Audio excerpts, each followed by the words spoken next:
Hi, my name is Bill, and today I'm going to be showing you how to replace your front surface burner igniters. The reason why you would have to do this is because the burners won't ignite. For this repair, we'll be using a putty knife, a Phillips head screwdriver, a pair of needle nose pliers, and 2 pairs of channel locks. Warning: before doing any repairs, please disconnect your power source. So this is the stove we're going to be using for this repair. It's a Whirlpool. Keep in mind, yours at home might be a little bit different than what we've got here, but the same techniques should still apply. The first thing you want to do is make sure you turn your gas off. So to take our gas line off, I'm going to use 1 pair of channel locks, and I want to hold on to this part right here. And I'm going to use our other pair of channel locks in order to grab the line, and I'm going to twist both of them in opposite directions. That way we're not spinning endlessly while we're trying to loosen it. Now I've got that loose, I can undo it by hand the rest of the way.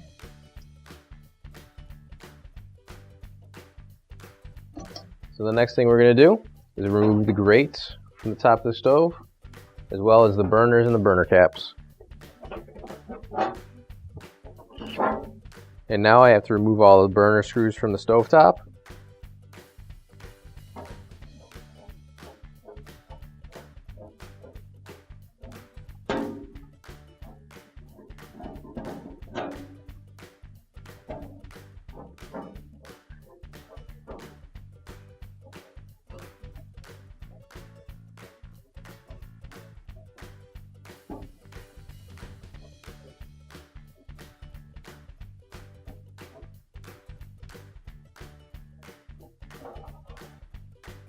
Now that I've got all the screws off, I'm going to be using a putty knife, sticking it in the side right here. There's going to be a little clip. Push it in on it, and lift up on the stove top. We're going to find that clip, push in, and lift up. Lift up the back so it goes over the tabs, and then you can remove it just like that. So if you see these red strings right here, those are our surface burner igniters. The surface burner igniter is the piece that sticks up through here, along with the cord that goes and it plugs down into the module down here. So first, I want to unplug it. I want to take this guard off right here so you can see exactly what it's being plugged into.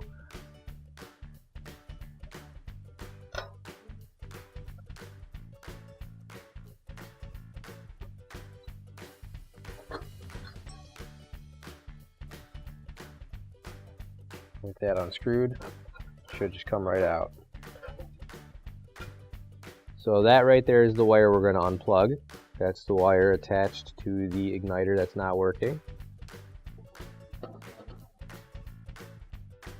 So now with that wire unplugged, I can just push the igniter through the top, like so, and feed the wire all the way back out.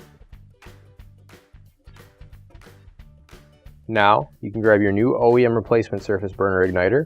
If you don't have one already, you can find one on our online store. So what we're going to do is we're going to feed this through the clip, pull out all the slack until it's clipped in there.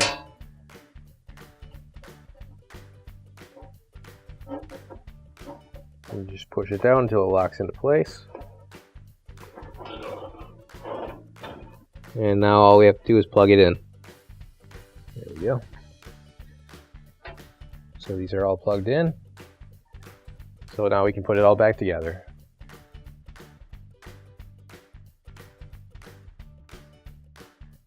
So now we're going to set the range top back down.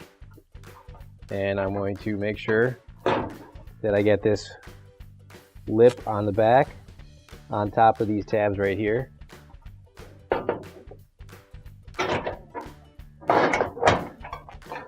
And once I do that, just make sure it's nice and flush against the back and push it down so it clips in. So now what I'm going to do, because these aren't completely lined up, I'm going to use a pair of needle nose pliers, and I'm going to just grab a small piece wherever I can, line up the holes, and screw it back in.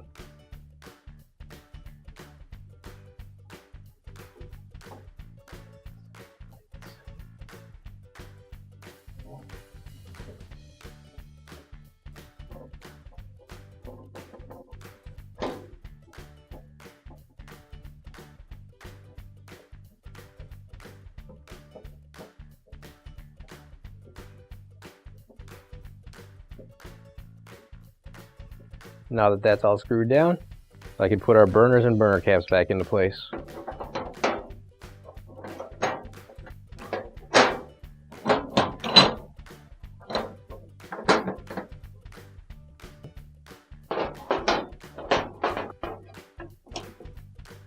So now we're going to reconnect our stove to the gas line. There we go. Tighten it the rest of the way with our channel locks. There we go. In case your adapter is spinning inside, you might want to get another pair of channel locks just to hold that in place. And then you can tighten it the rest of the way. There we go. And now we can turn our gas back on. And your repair is complete.